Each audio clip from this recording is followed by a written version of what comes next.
Group of the bride, Decode 11, the equilux signs. Welcome back, family. Let's do this. Okay, we're back on Stellarium.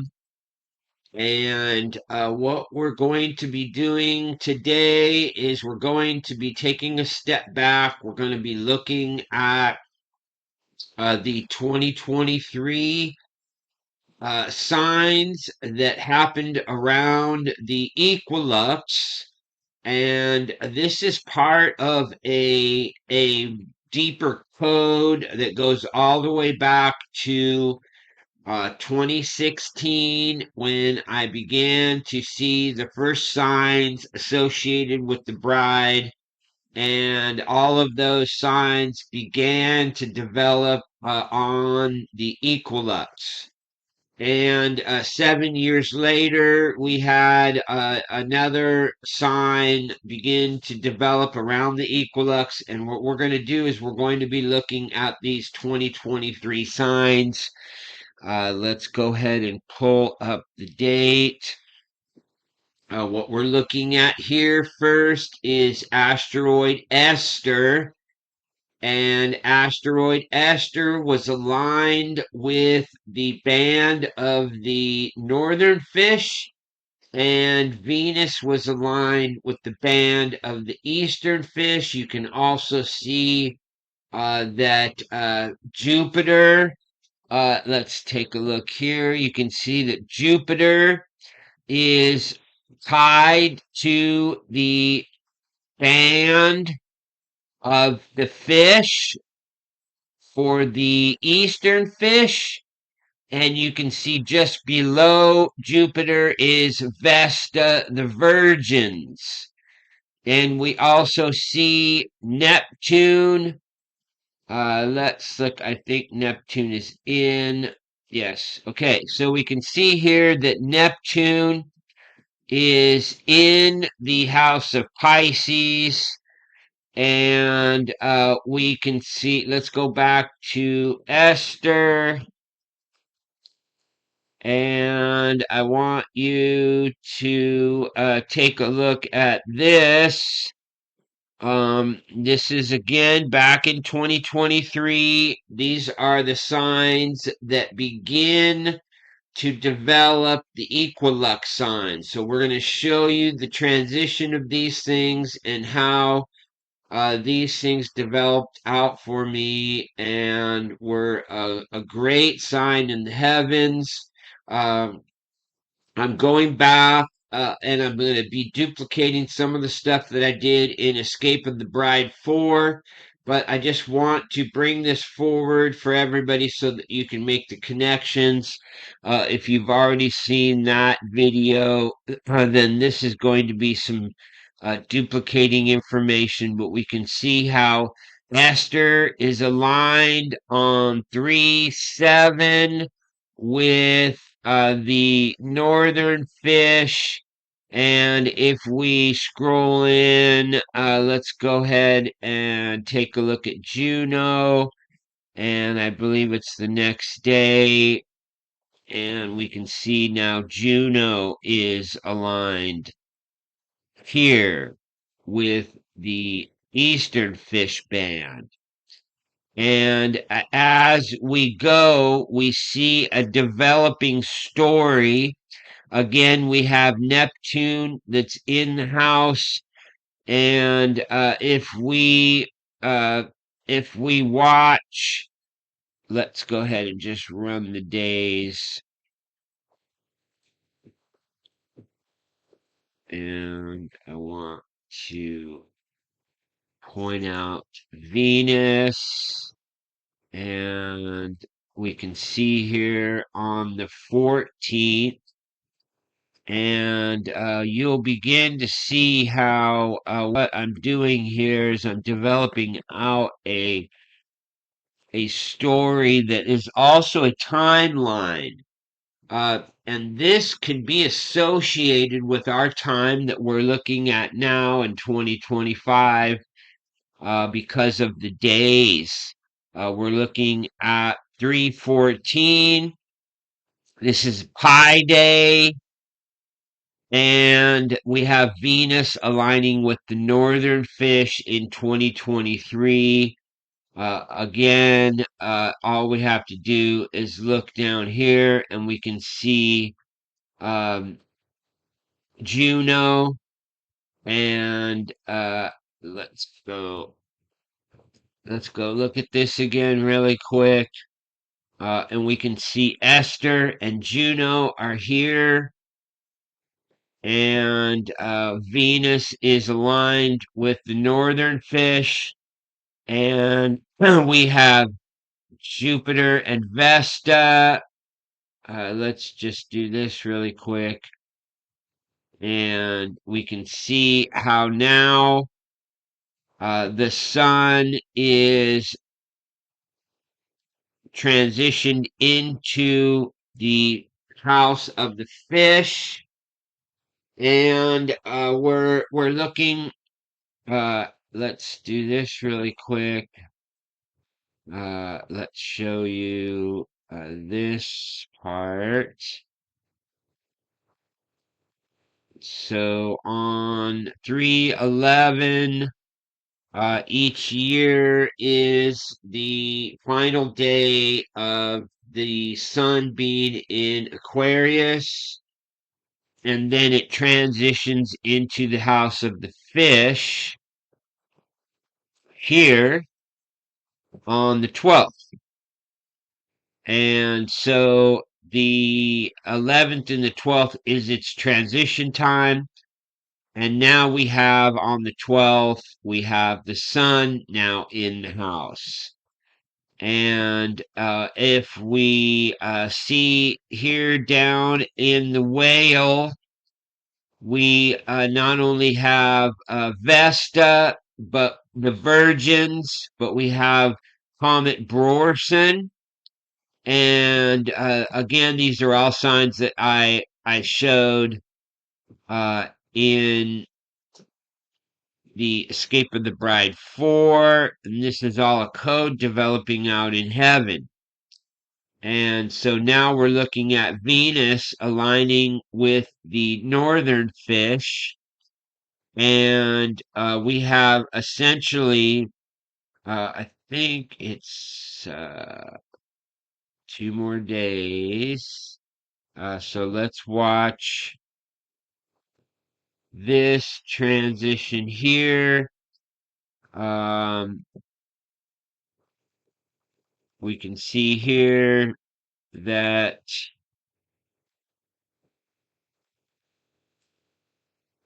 let's just look at it here.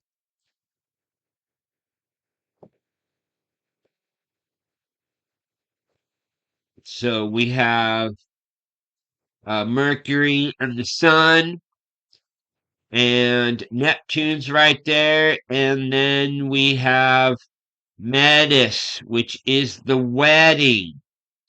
And so we not only have the bridegroom, the messenger, the wedding, we have Jupiter,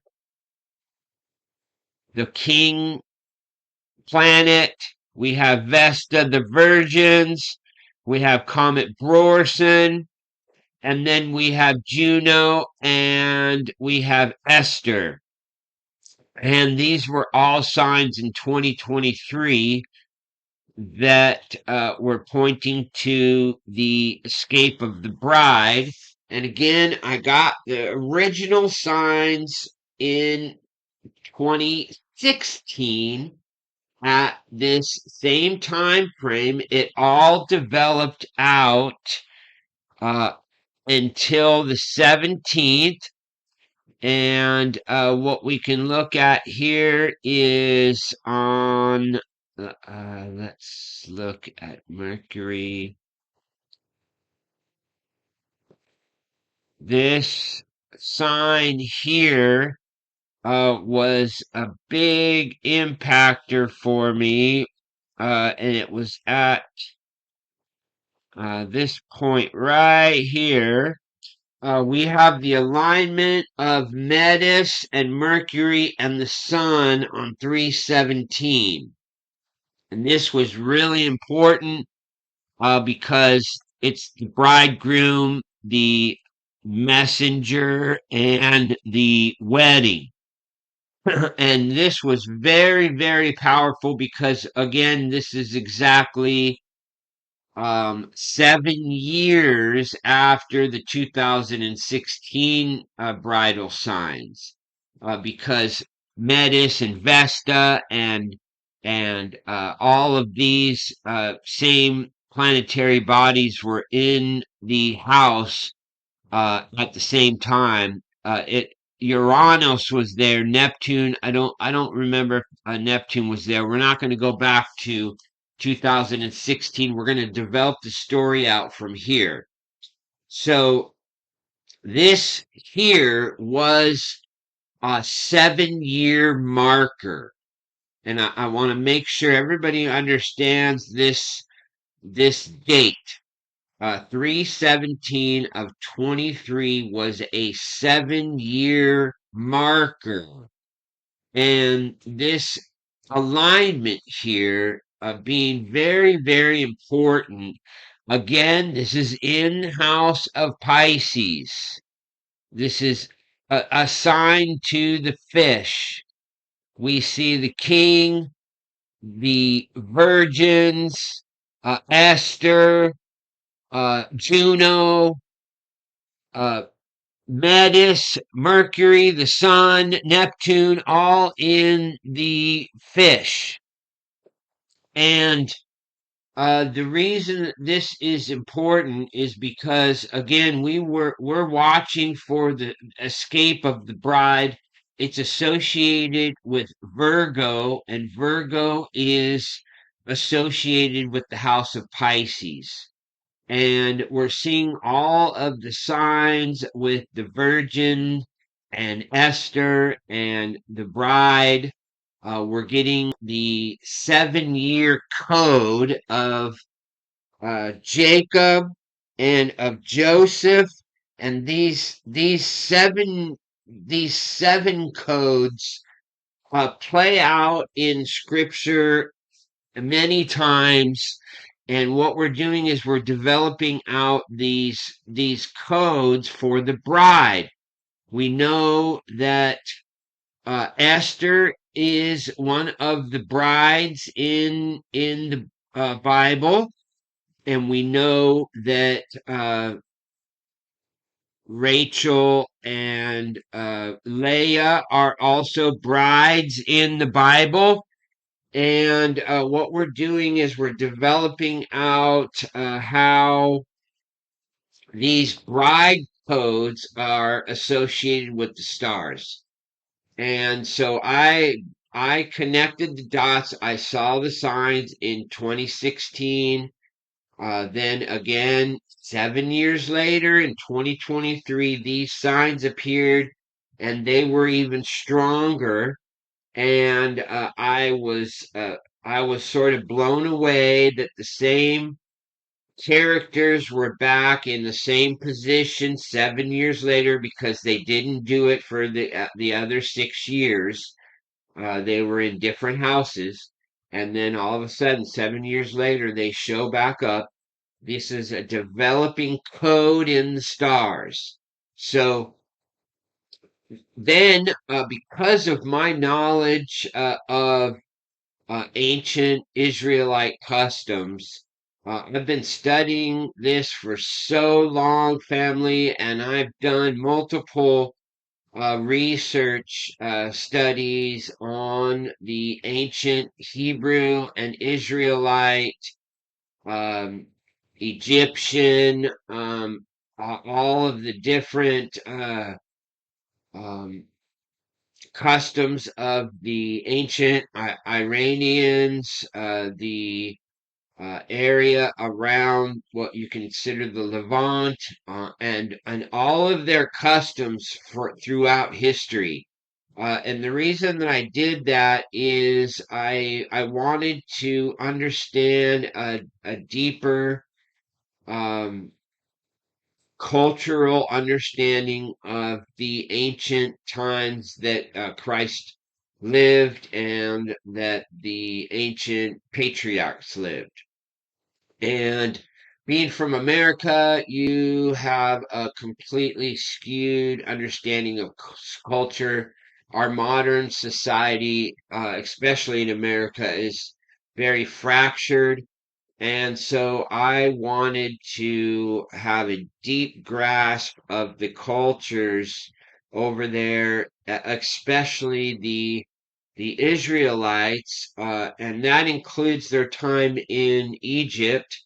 I did extensive research into the culture of the Israelites during their time in um, Egypt, and then also the culture of the time of Solomon, and then also the Queen of Sheba, and that's why I posted the Kebra Nagast on my community because there is a deep connection here with all of these ancient stories that typically get or overshadowed within the Christian church. And I think a lot of these documents and um, these historical writings can help develop out our understanding of biblical history. And it applies to these star codes because what we're looking at is the story of Jacob. And it's working out absolutely perfect with the story of Jacob, with the 7 years for Leah and the 7 years for Rachel, and then the 6 years for the animals. And we're going to be developing that out as we go with Michael Stands Up, because there's a code in the heavens associated with um, the Archangel Michael, and we'll be bringing that forward in the rest of that series. But what we're doing today is we're showing you that there is a code in the heavens associated with the escape of the bride, and it's unmistakable that these things developed in the heavens. You can't make any of these things up. I can't put any of these things where they are. This is a heavenly code, and if we pay attention to the signs in the heavens, it can lead us right to the door. And I think that's what all of these signs are. Is it's like a road map. We're looking at a map in the heavens, and it's giving us the opportunity to study the map and get the key codes that are necessary to understand where the map's leading us. I need to take a quick break, fam. I just need to get some tea, and I'll be right back. And that way we can move forward comfortably. I'll be right back. All right. So we have this beautiful sign in the heavens, and it develops out between the 7th and the 17th. We're here on the transition of the equinox. Between the 16th and the 17th is what we call the equinox, and this is when the signs were happening in 2016. Also, this is when the sun transitions into the house of Pisces. And then all of a sudden, we have all of these players here in the house, and that's when the story develops. So, again, the sun moves into the house between the 11th and the 12th. And on the 12th, we can then start seeing the signs develop. And then we saw Venus on the 14th aligned with the Northern Fish Band, and then we can continue to watch these stories develop out. But that is available on Escape of the Bride Decode 4. And so I won't go any further other than this is a stacked sign. So now what we're going to do is we're going to move to 2025, and I want to show you how in the house, again, we're looking at a very specific sign. We have the same players in the house, Mercury, Venus, and Neptune, and we can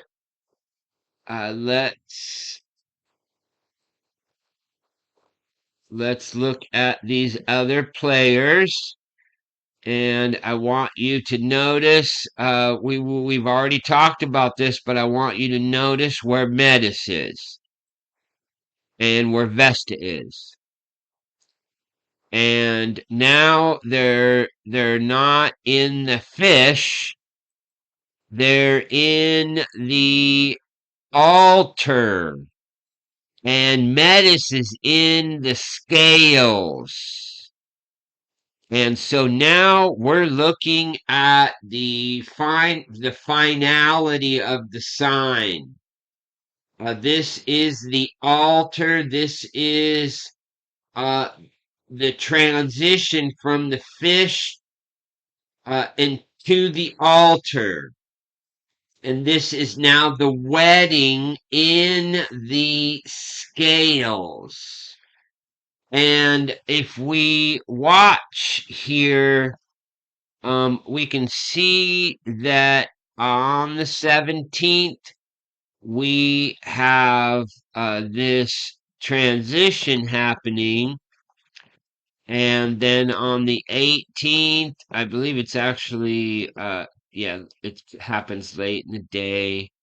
We're looking at the bride being inside of the altar on the 18th. This is the inner altar sanctuary of Libra. And again, Metis, the wedding is at the scales, and the virgins are at the very top of the altar, Vesta. And we can now go look at the Esther.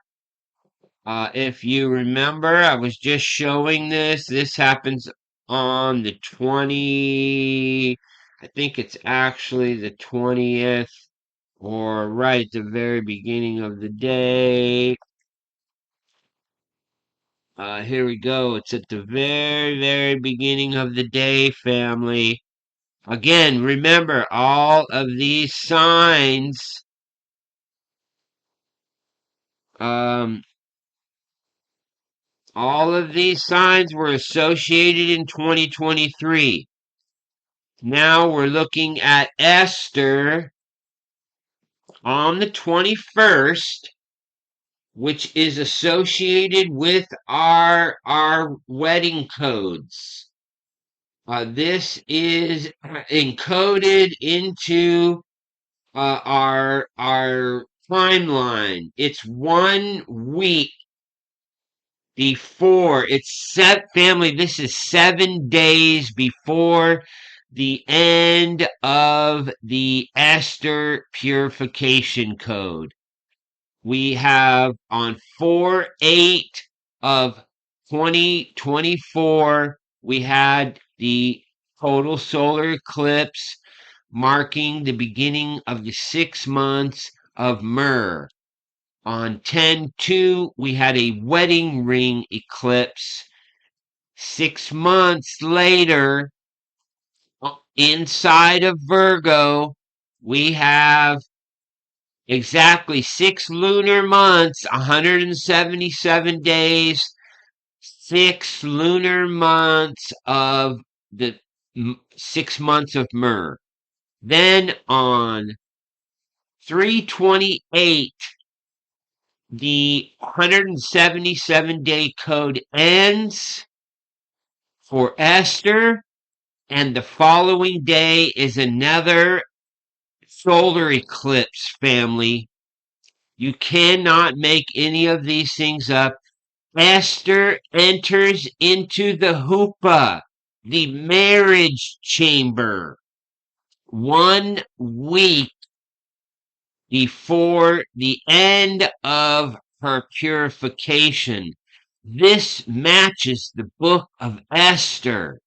She goes into the house, then she has a period of 6 months of myrrh, 6 months of sweet perfumes, and then she is through her purification period, which is 1 week from this entrance here, and we have all of these signs aligning up in the heavens. And this is the escape of the bride signs. We have a very specific code that is developing in heaven, and we can see how the other players are there. I have already been showing this, but it's very important to see.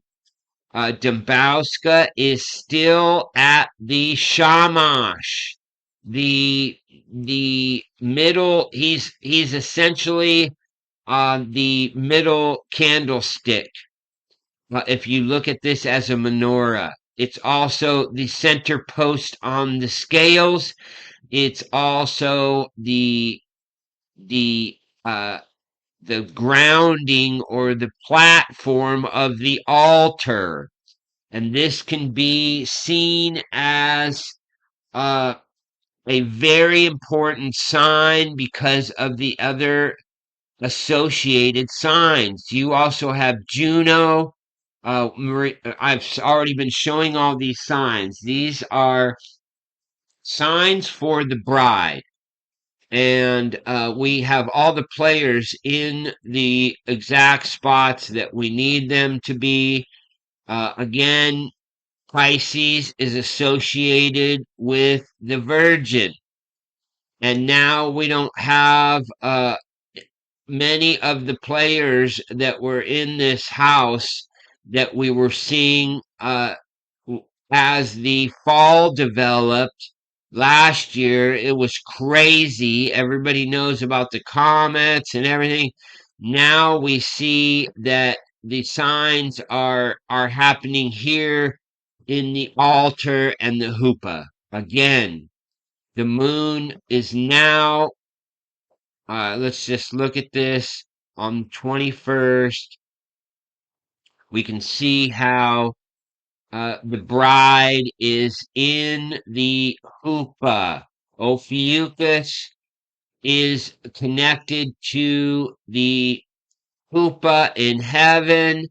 The shape of Ophiuchus' body is a dead ringer for a ancient Israelite marriage huppah.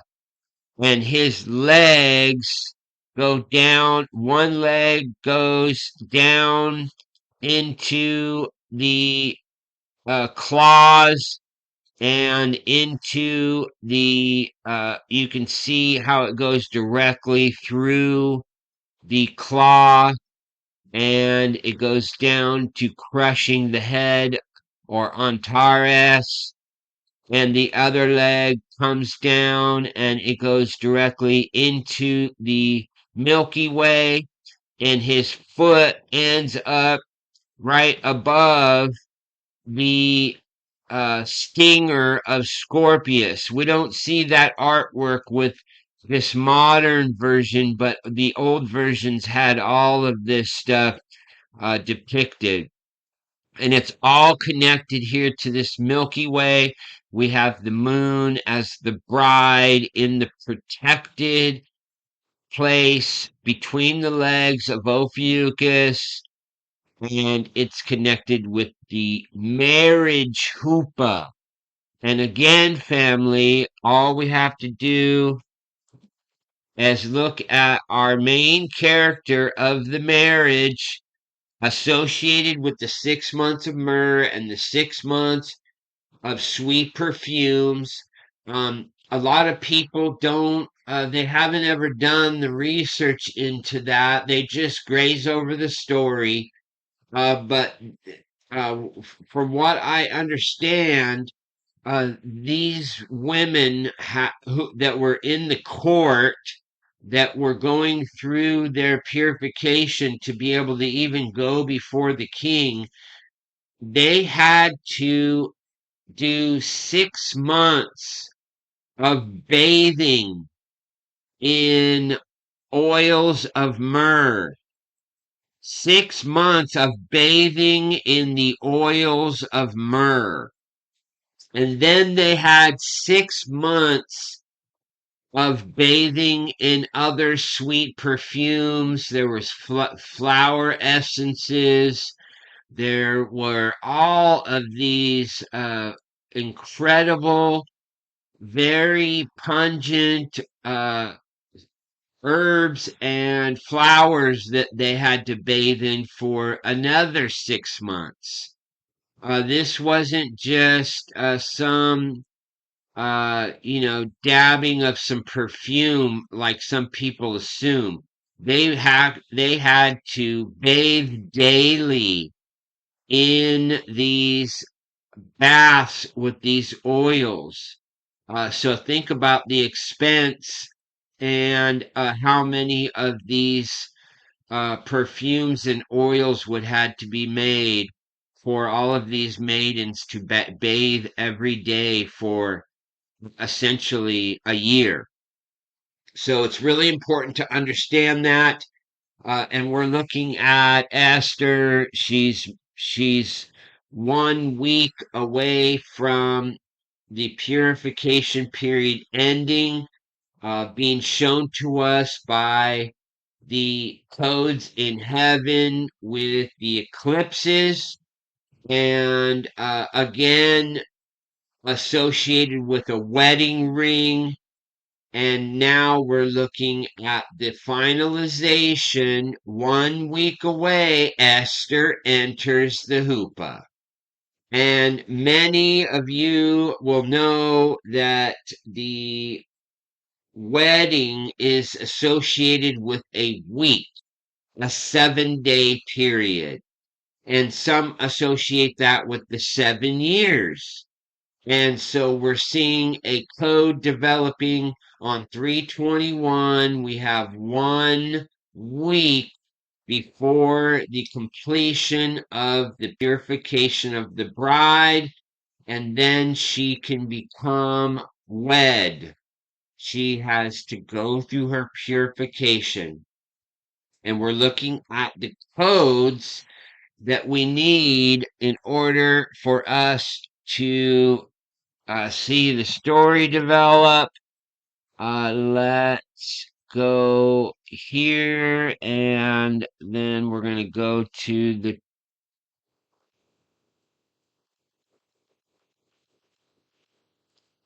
We're going to go here, and it's important for us to see this final sign here.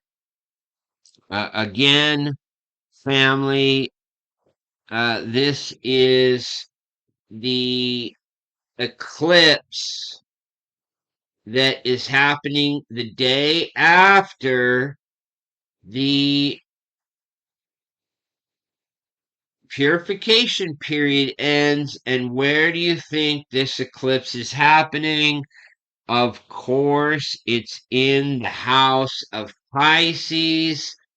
And we have all of our players back in the house.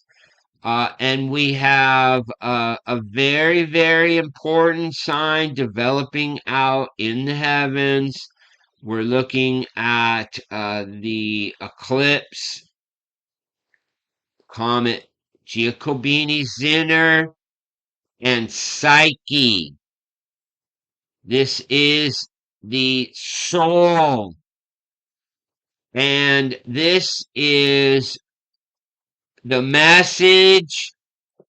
This is now with Venus on this day. Venus is now the bridegroom. Venus is transitioned to a morning star and now represents Christ, the bridegroom. So we're looking at very important star language. We see this repeating in the house of the fish. Again, this is associated with the bride, the virgin. And if we look below the virgin, we have all the signs of the marriage that are pointing the way to the completion of the code on the 28th, transitioning to the 29th. And if we go back and we look at Mars, again, a war sign, this is the 21st. We can see that Kamael, Archangel Kamael, Archangel of Divine Justice, is aligning with the bridegroom Pollux. Again, if you've been following me, in the ancient times, Pollux was the bridegroom and Castor was the bride. They weren't projected as brothers.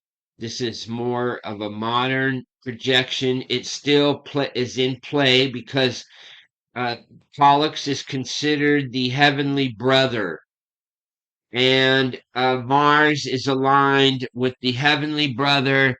This is one of the war angels, El, and this is very, very important to understand that this alignment on the 21st, the same day that Esther aligns with the Hoopa, is unmistakable sign because we have these archangels that are pointing the direction of the wedding and also the war in heaven. And so we are looking at the final signs, I believe, of the escape of the bride the week before the completion of the purification code. We are looking at everything we need because we have all of the signs that are showing us in the heavens. I can't make this up. You can't make this up. These things are pointing the way for the escape of the bride family. We're looking at everything we need in the heavens, and it's all associated around the equinox because that's when the codes developed. And I believe that the equinox is going to play a very, very important role in the development of the prophecies of the resurrection. And I believe from what I have seen and the things that I've witnessed in the heavens, I believe that between the 16th and the 17th, or it could possibly be the 15th here in the United States, between the 15th and the 17th, I expect to see either the resurrection of the dead in Christ or a very important sign of resurrection. It could be on the 29th that's what it could all be pointing to, is the 29th and the beginning of the tribulation on the 29th, the resurrection of the dead on the 29th, and the resurrection or the escape of the bride on the 29th. It could be pointing to that. Um, I also have a a final piece of the puzzle. Um, on the Maseroth calendar, the Exodus version, um, the 1st and the 2nd of April, April Fool's Day, is Purim. And so we have the March 14th lining up with the Jew Purim, and that's going to be on the 13th and the 14th. And the Maseroth Purim will happen on April 1st and 2nd. And so my high watch goes through April the 2nd and begins on the 14th. From Purim to Purim, I am going to be on high watch for the escape of the bride between the 14th of March and the 2nd of April. Again, Purim to Purim. The signs in the heavens are developing for the escape of the bride. They're unmistakable, family. Thanks for coming, and please give us your comments. I don't normally ask for thumbs up, but we need all the help that we can get right now to beat the algorithms. Um, I have had serious problems with YouTube, with shadow banning and all kinds of, I mean, there's all kinds of funky stuff going on my channel. So we need all the help that we can get. If you could give us your thumbs up and a comment in the comment section, and let me know again how the sound's doing. And thanks for coming. Much love. We will see you again very soon. Have a wonderful day.